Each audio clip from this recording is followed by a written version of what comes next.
Sea Scout and Tuscan Hills will make up the line. They're ready. All set. And they're away for the Betfred Derby of 2025. Lambourn is pushed along, wants to go forward. Tornado Alert is prominent. On the outside, Damasus with the big white blaze, and Sea Scout is handy as well. Near side then, Lazy Griff is going forward. Tornado Alert not far away in the blue with the white cap as they round the little right-hander, and it's Lambourn that takes them along from Lazy Griff in second. Midak is close up in third. Sea Scout is on the outside, climbing the hill. Right there to the line in winter out wide of Pride of Arras, who's in the leading 7 or 8. A little bit rough in places here. Green Storm round the inside. Our Wassel Storm. They're followed then by New Ground towards the outside, just behind Pride of Arras and the Lion in Winter. Back in the field, Stanhope Gardens is on the inside from Tennessee Stud.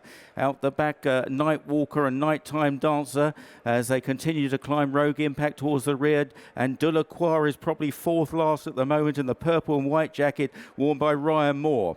It's Lambourn, though, Delacroix' stable companion, that leads the way and has 2 lengths at least over Sea Scout in second. Lazy Griff is third and Midak is in fourth place. Then a couple of lengths again to Damasus, and on the inside is Tuscan Hills. They're followed by Green Storm and Tornado Alert and Pride of Arras towards the outside. Behind these, our Wassel Storm and Stanhope Gardens of the Lion in Winter and Rogue Impact, and then Tennessee Stud further back in the field as they make their way down the hill.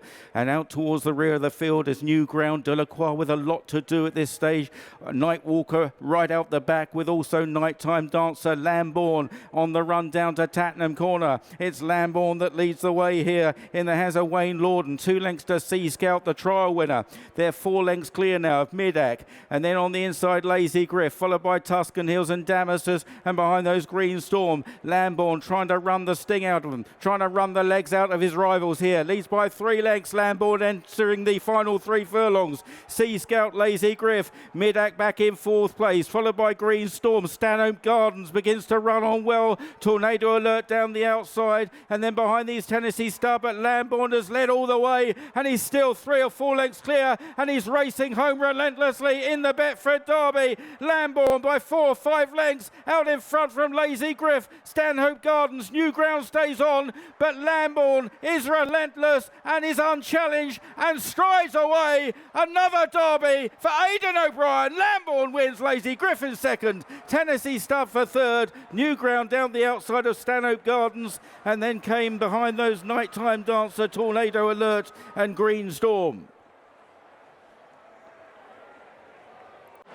He shows them no remorse, no mercy. Aidan O'Brien wins the Derby again, and now it's victory for another key member of the Ballydoyle team. Wayne Lordan gets his chance to shine. So often Aidan O'Brien has given these key riders who make up part of his Ballydoyle team victory in the biggest race of all, and now Wayne Lordan wins the Derby on Lambourn. It's another for Aidan, another for Ireland, and it was a relentless display of galloping from this son of the Derby winner Australia. In second is Lazy Griff for Charlie Johnston and Midland Park. What a thrill for the Chester Vase runner-up. The Chester Vase 1 and 2, finishing 1 and 2 in the Derby.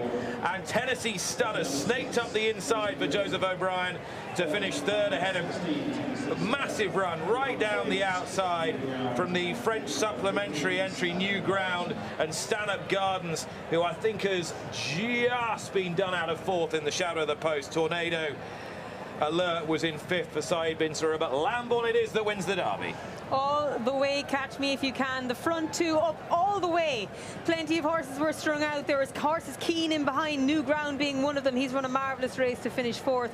Tennessee Stud came off the bridle early, but he finished with great stamina. But Lazy Griff and Wayne Lordan on this guy in front. Lambourn, well named by a Derby winner whose father won a Derby. There was only 2 Derby winners represented in this race. One of them has taken it home. And a real dominant display of stamina as much as anything else, wasn't it? Because he was driven in the early part of race to get to the lead, and he just kept on dabbing on the accelerator once they turned into the straight and made sure it was a good, honest test. He was in the right place and he kept on thriving through it, and he's a very, very strong stayer and very classy horse. 11 derbies for Aidan O'Brien.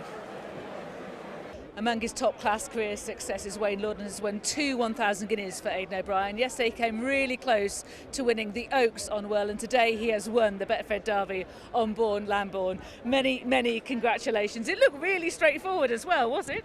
Yeah, look, I suppose we said during the week he's a very straightforward horse and he stays very well. So thankfully I was riding him work and everything was going smooth with him, so I was delighted to get to riding him because I thought it'd be very straightforward. He'd handle the track, and you know, I didn't think maybe it was going to be as easy as it was, but I was happy to take it. Why would you expect a derby to be easy now? It was a bit rough in behind you. Could you hear that in the early stages? I heard it, but I wasn't tuned into it too often, so I was just happy. And he was out in front. I was going a good even gallop. His ears were pricked. He was obviously enjoying it out there. And because I'm sure you've seen in these other races, 3 out, you're off the bridle because he just saves plenty. So I was happy to go forward, good and early, and I thought he got to the line really well. He's a horse that's going to stay well as well, so going further I think is the option there for him as well. And did you ever have any moment of doubt during this derby? You always have doubt till you pass the line, and then I was okay. And what was the feeling like? Because I mean, you know, this is the race, isn't it? You know, this is the when you're growing up and dreaming of being a jockey. That's exactly when you're growing up. It's, you know, the English Derby is always the one, the Epsom Derby. So you know, when you get a ride in it, you're happy. When you get a horse that you think has a chance, you're pleased. But when they come and win it, it's special. And so what was it like after you crossed the line and you knew you actually did have it in the bag? Yeah, sure, it was grand. Just get back and do the interviews. It's good. And you're soaking this up, looking around. It's not the best day for you. You haven't got the sun, but I'm sure you're not noticing. I don't mind. It doesn't matter. No. So I got the good results, so I was pleased. And in your career, where does this rank? I mentioned your many Group 1 victories. Obviously, you've got connection with Slade Power and Soul Power and Iridessa. Yeah, look, I suppose the one for me was always the Breeders' Cup with Iridessa, but I think this is going to top it. And I'm in a lucky position. I work for Aidan in Ballydoyle and Coolmore, so I'm in a privileged position that I have the chance to ride a horse like that. You have to deliver it as well, Wayne. Oh yeah, but sure. That's getting on him is the thing. You can try your best after that. Yeah, well, you did your part of the job extremely well. Many congratulations. Well done. Thank you very much. Thank you. Well, it's an 11th derby for Aidan O'Brien and a clean sweep of all 3 of the Group 1s over the 2 days here at Epsom. You know, good work even by your own standards, Aidan. Well done. Lambourn, the winner. And how straightforward it was for this horse in the end. Yeah, very, Lydia. Wayne kept it so straightforward. He did 2 very good runs this year. Second to Delacroix, Leopardstown, then he went 1 in Chester. So over 1.5 miles. Ryan loved him that day, but obviously he couldn't ride them all. He had to pick one. But he's a lovely horse. Wayne was very good on him. He gave him an excellent ride. He was got the fractions right. He got him out, got him into a great position, got him relaxed, and he was never going to give back an inch really when he was getting it. So it was always going to be very difficult around there. He was sure he stayed.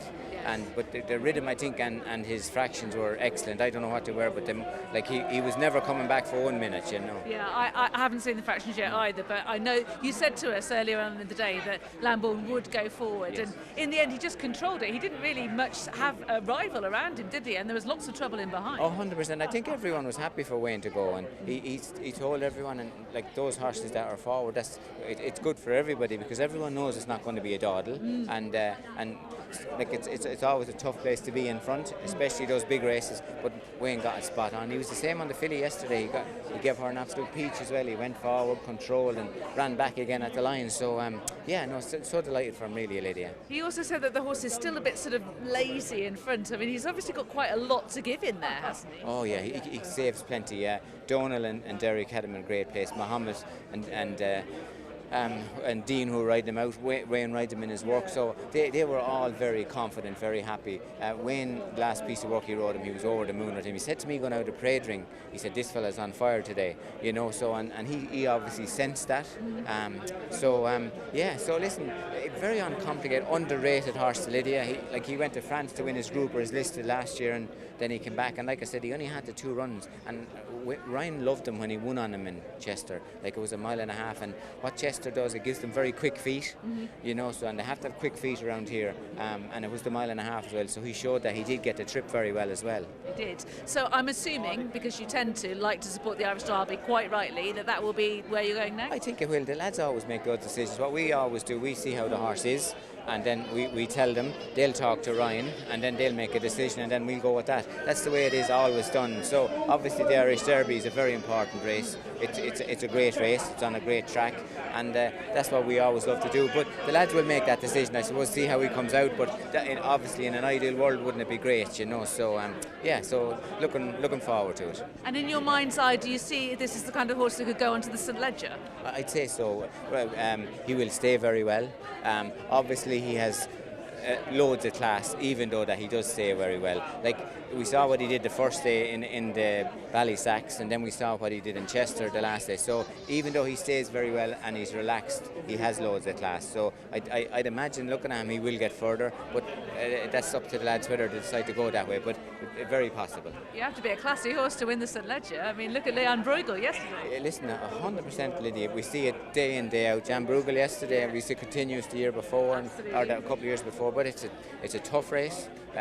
It's a hard race, and like that's why these classics are what they are. Like here, it tests the filly and the colt in every way: the stamina, speed, agility, and then at the end of the season, they're pushed out to the limit in the Leger. So it's the ultimate test, and that's why those classics are so important. The Guineas is very early, so it tests their precociously how quick they come to hand. So these are the races that the whole breed is framed on year in, year out. So it's very special to have horses good enough to compete in them, really. Beautifully put, beautifully put. The Sable Companions, what did Ryan say about Delacroix? Yeah, Ryan said he got wiped out at the start. I didn't see it, but he said he knew at the top of the hill he was in trouble. He was a long ways back. He knew that Wayne was going to be in front, so I suppose he looked up and he saw the distance he had to get to Wayne, so he probably knew it was very difficult.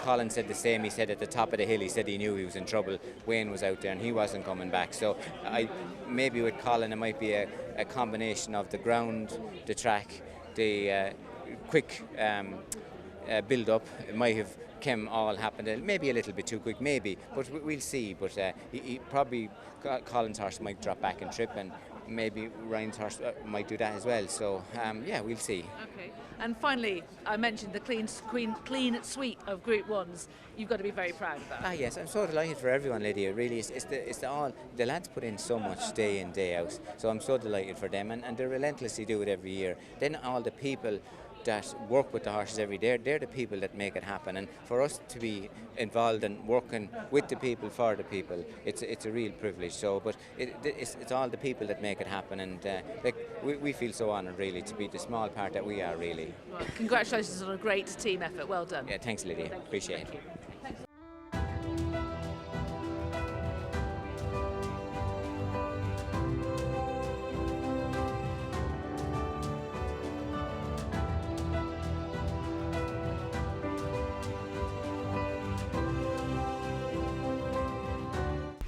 Watch live racing now on racingtv.com.